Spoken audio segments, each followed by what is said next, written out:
Do you mean that the story of Satan and his agents are not real? Yes, the story of Satan and his agents are not real. The essence of the story seems to move us towards godliness, but in reality, their agenda is to make us satanic in nature. Satan and his agents are known to own the material world, and today, all religious centers are preaching nothing but materialism, to the extent that the volume of our material possessions determine how blessed we are. In reality, one can be cursed with money and one can be blessed without money. All blessings and all curses come from within. The story of Satan exists only in the minds of those who accept it.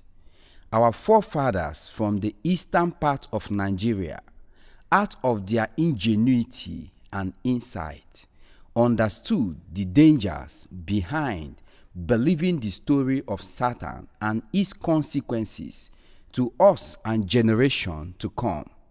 They were unable to reject the existence of Satan because Satan is like darkness, which does not exist but is used to express light.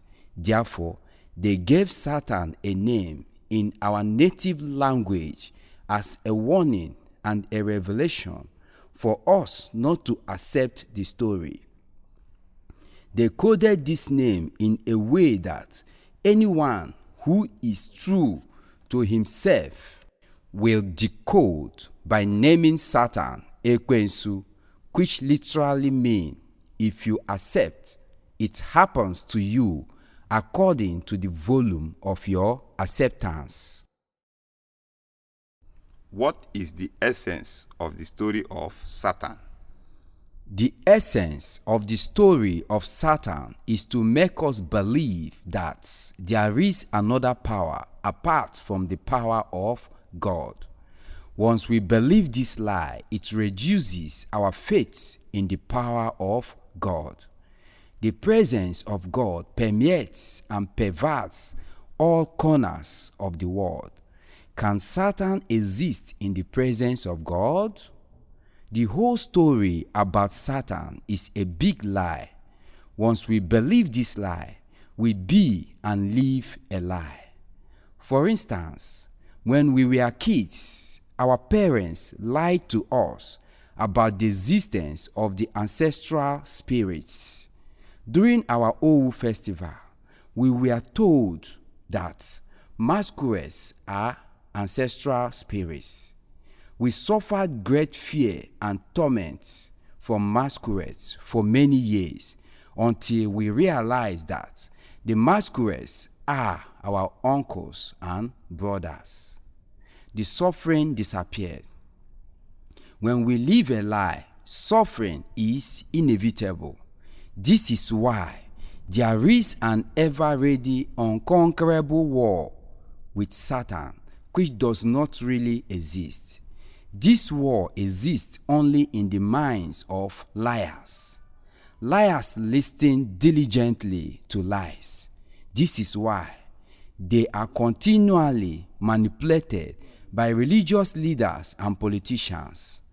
They do not accept anything that is not a lie, because truth is an attack on their person. Their slogan is, "Truth is very bitter." How can truth be bitter when it is the foundation of peace, freedom, and harmony? If we are not peaceful, we are living a lie. Lies and peace cannot cohabit. When we believe a lie, fear steps in. Behind every fear is powerlessness. When we are powerless as a result of fear, we have no option than to beg God for protection from Satan through prayers, fasting, sacrifices, and rituals, etc., as if we can be vulnerable to Satan in the presence of God, even if Satan does exist. Is it not right for us to beg God for protection from Satan through prayers? Yes, it is not right because Satan does not exist. All these systems like praying, counting of beads, fasting, almsgiving, penance, ablution, and sacrifice, etc., are unnecessary defense mechanisms and distractions. They are deliberately programmed with false meanings by the missionaries to take away our attention from total obedience to God, because obedience is better than sacrifice. Obedience is better than prayers. Obedience is better than fasting. Obedience is better than ablution. Obedience is better than counting of beads. Obedience is better than confession, etc. We are trying to improve our circumstances without trying to improve ourselves. Our circumstances are a reflection of who we are. When we hear them say, in advanced countries where things work, we wonder if there is any country without colonial pillars. As far as there are colonial pillars, nothing can work. Or are they talking about infrastructure? If we do not develop our minds, no matter the level of infrastructural development, it is a total waste of time, money, and energy. Why do you say that all these systems are defenseless mechanisms when it is said that prayer is the key? Prayer is the key when we understand the real meaning of prayer. Prayer is the heartbeat of every being. It is what we do unceasingly. One cannot be separated from one's prayer. There is no difference between he who prays and his prayer. Our prayer is our dominant thought, which emanates from our belief system. But what the missionaries taught us as prayer is nothing but shouting, shallow talk, empty words, and babbling, which has no meaning. This shouting and shallow talk, called prayer, only lasts for some minutes or hours. As soon as we stop, we automatically return to our dominant thoughts, where we pray unceasingly. If we do not take out time to purify our dominant thought, which is our creative energy that determines our circumstances, babbling, empty words, and shouting will remain the order of the day. The more we babble, the more we suffer. For example, the volume of their kind of prayer in our society today and the magnitude of suffering as a result of empty words and babbling. One of the consequences of their babbling is that it prevents us from doing the right things by denying us access to the knowledge of how things work. For instance, students fast and pray to pass their exams instead of reading their books. Why do they present shallow talk and babbling as prayer? They present shallow talk and babbling as prayer in order to deny us the knowledge of how to manage our dominant thought. If we do not know how to manage our dominant thought, which is the source of our circumstances, we will be planting bitter seeds and be begging God to intervene for us to reap sweet fruits, which is not possible. We reap what we sow.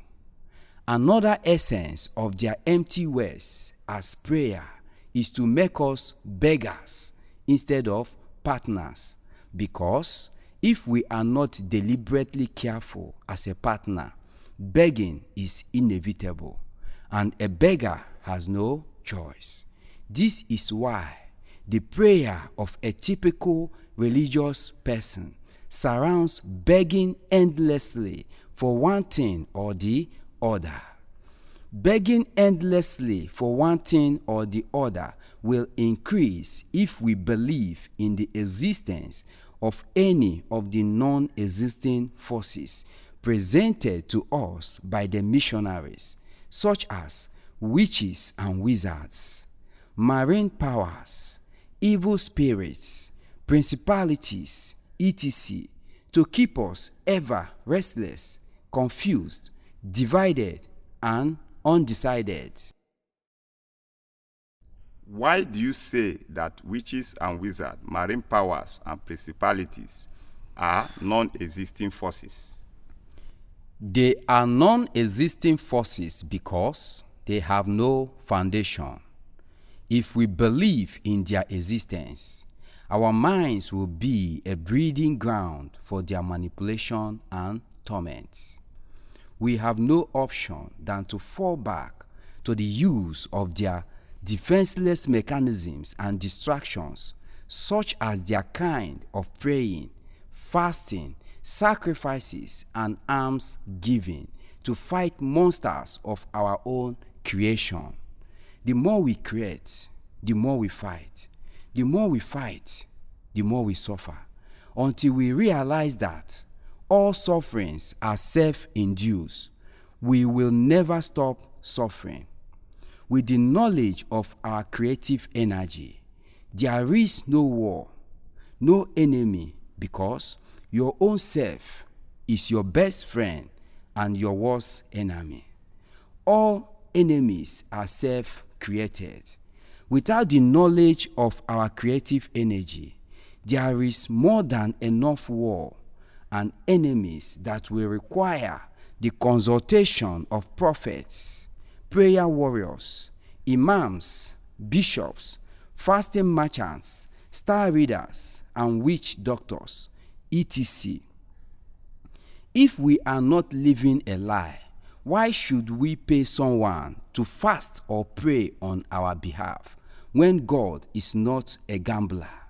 Can someone drink water on our behalf to quench our thirst? Or can someone eat food on our behalf to satisfy our hunger? Do you mean that secret societies or occultic groups are not real?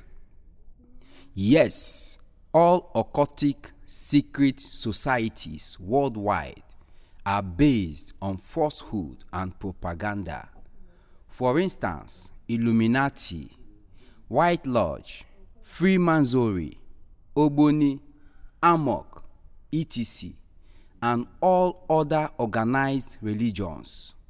They all preach about the God out there who is beyond our reach, instead of the God within who is always with us. They are all powerless. There is no power anywhere but the power of God, which is everywhere. The custodians of these groups are busy perpetuating different types of atrocities like killings, sacrifices, and rituals to prove the efficacy of their deities and to serve as a deterrent to their subjects for unreasoning submission. Just like religious leaders using the story of dreaded Satan, witches and wizards, occultic groups to inflict fear into the minds of their followers. They have succeeded to create disunity and disintegration among family members by the use of false prophecies, false testimonies, false stories, and false miracles. Brothers against fathers, sisters against mothers, in-laws against in-laws. The list is endless.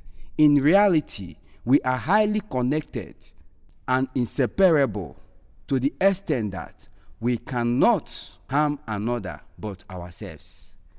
When we consciously stop harming another, we will come to the realization that Nobody harms us but ourselves. Then the fear of being harmed by another will disappear. Once the fear is gone, life becomes effortless. Can you give an example of the powerlessness of any of these groups? Yes, the dreaded Okija shrine is an example. It was a dreaded occultic group that reigned supreme for many years. Yet it was destroyed without fasting and prayer. People were coming from all over the world to seek spiritual solutions, such as oath-taking, protection, and consultation of all kinds. It was a place for political godfathers to oath their subjects for easy control. Walking into the shrine, dead bodies are littered all over the places, believed to have been killed by the shrine's deity.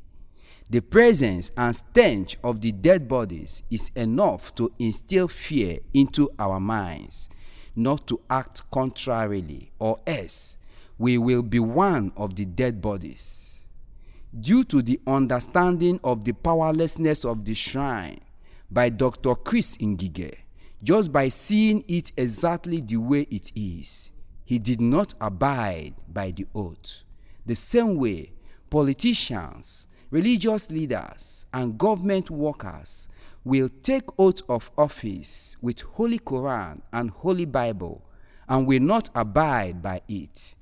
The shrine's custodians tried all they could to kill Dr. Chris Ngige in order to prove the efficacy of their shrine's deity, but they did not succeed.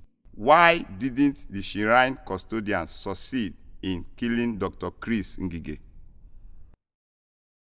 They did not succeed in killing Dr. Chris Ngige because man cannot add or subtract a minute from life.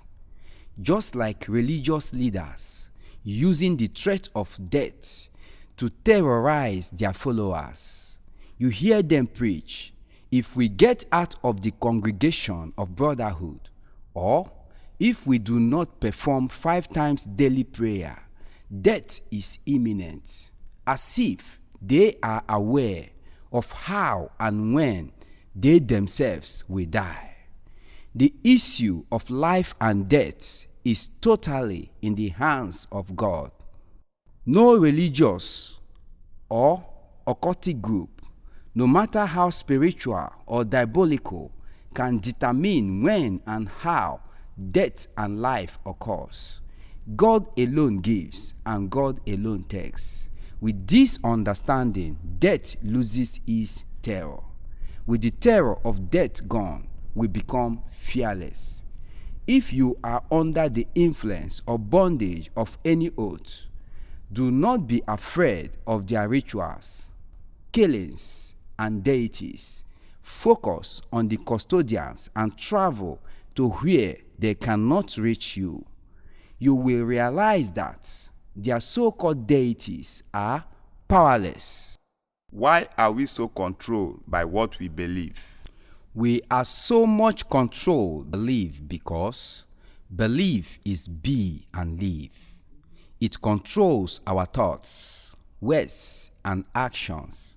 Therefore, we cannot act contrarily. If we believe that we are sinners, we are indeed. But if we believe that we are righteous, we act accordingly. All our actions emanate from our beliefs. The essence is to deliberately stop doing evil and not to strive to do good. We struggle to do good because we believe we are sinners. When we deliberately stop doing evil, automatically all our actions will be good. If we believe that we are sinners, we cannot be good at anything. We must be a good human first before we can be good at anything. For example, teacher, doctor, father, and mother, etc. This is why it is very important to reinvestigate all our existing beliefs and change them for the better because they are the real essence of our acceptance. How can we change our false beliefs? We can change our false beliefs by deliberately observing it in the light of truth and honesty. Once the falsehood in it is seen, it ceases to exist. Or investigating and re-investigating, attacking and defending nothing, just like an extraneous observer, allowing honesty and sincerity to be our guide. Once the falsehood in it is seen, it can be changed. Nobody wants to live a lie. We only live a lie because of weakness and insincerity. What are the consequences of false belief? The consequences of false beliefs are living a lie and living wrongly. False belief leads to false thoughts, false words, false actions, and false livelihood. Everything becomes false. The consequences of believing without investigation are suffering, restlessness, and fear. We wonder why fear, restlessness, and suffering are all over the place. If we do not have the daring to challenge all our existing beliefs, we will never experience bliss, harmony, and undisturbed state of being.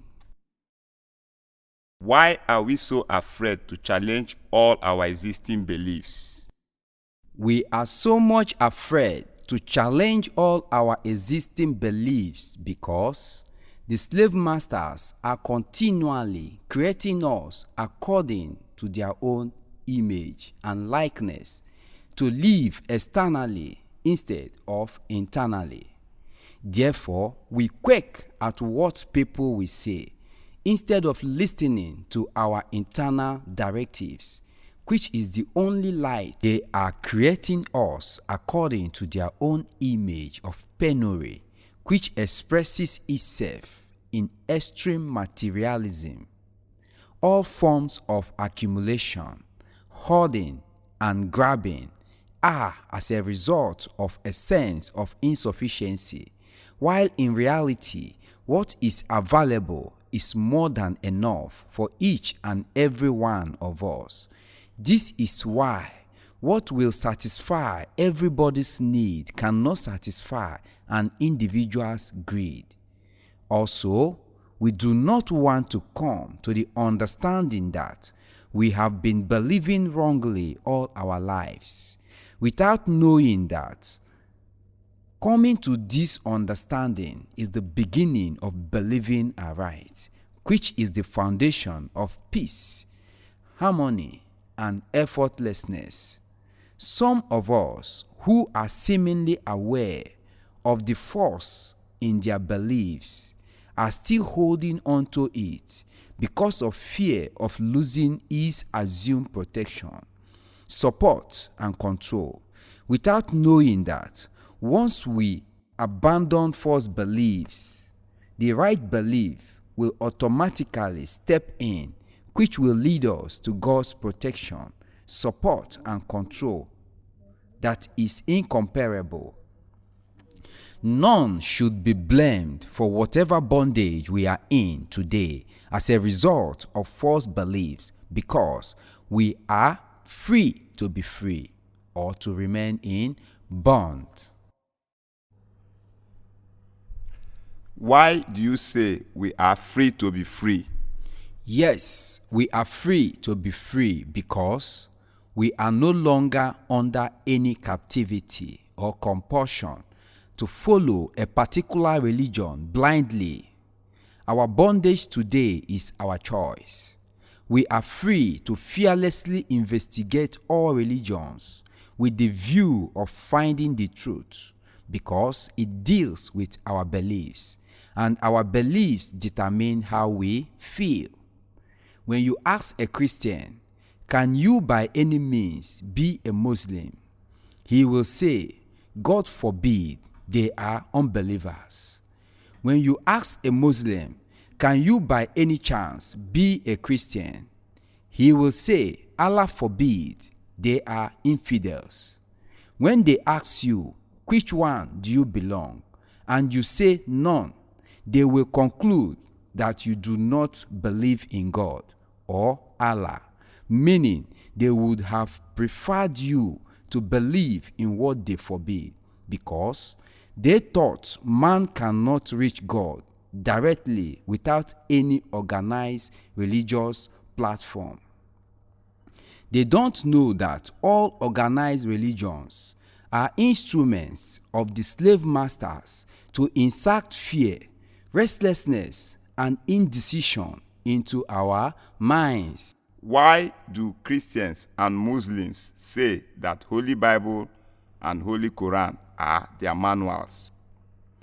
They say that Holy Bible and Holy Quran are their manuals because they pretend not to know the source of their holy books. Can anything be different from its source? We should understand that there is no difference between the slave masters and the missionaries. They cannot provide a platform for freedom or a force for liberation because they themselves are neither free nor liberated. They cannot give what they don't have. Also, a free man cannot enslave another. Why is it that Muslims and Christians are accepting their own religion and rejecting others' religion? They are accepting their own religion and rejecting others' religion because they are groomed and indoctrinated from birth to believe and to accept their own religion as the only truth and to reject any other religion as false. They are able to ask the right questions in others' religion and see the falsehood in it and wonder why people should believe such nonsense, because there is no caveat as blasphemy preventing them from asking the right questions in others' religion. They are not aware that the two religions are from the same source and for the same purpose, which is to keep us ever divided and to deny us the right belief. We cannot have the right belief and be divided, or are we not divided? Watch out for volume 3, where we discuss right belief and its consequences.